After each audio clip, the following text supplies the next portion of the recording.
Mumbai Indians మాజీ captain hit man Rohit Sharma ఐపీఎల్లో మరో అరుదైన మైలురాయిని అధిగమించారు.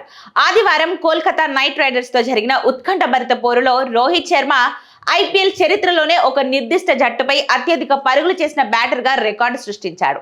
ఈ క్రమంలో ఆస్ట్రేలియా దిగ్గజం డేవిడ్ వార్నర్ పేరిట ఉన్న రికార్డును ఆయన తుడిచిపెట్టారు.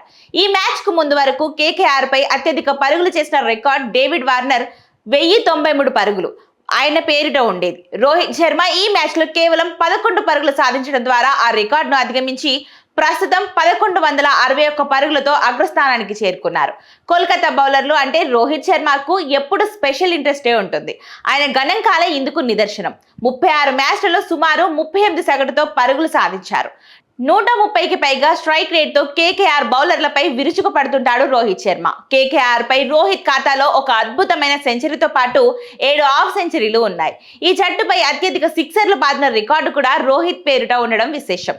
ఇక కోల్కతాపై అత్యధిక పరుగులు చేసిన ఆటగాళ్ల జాబితాలో ప్రస్తుతం రోహిత్ అగ్రస్థానంలో ఉండగా ఆ తర్వాత వరుసగా డేవిడ్ వార్నర్, విరాట్ కోహ్లీ, శిఖర్ ధవన్, సురేష్ రైనా ఉన్నారు. ఇక ఈ రికార్డ్ రోహిత్ శర్మలోని నిలకడను, ముఖ్యంగా కోల్కతా జట్టుపై ఆయనకున్న ఆధిపత్యాన్ని మరోసారి నిరూపించింది. ఈ అద్భుత ప్రదర్శనతో సామాజిక మాధ్యమాలలో రోహిత్ శర్మ అభిమానులు పండుగ చేసుకుంటున్నారు.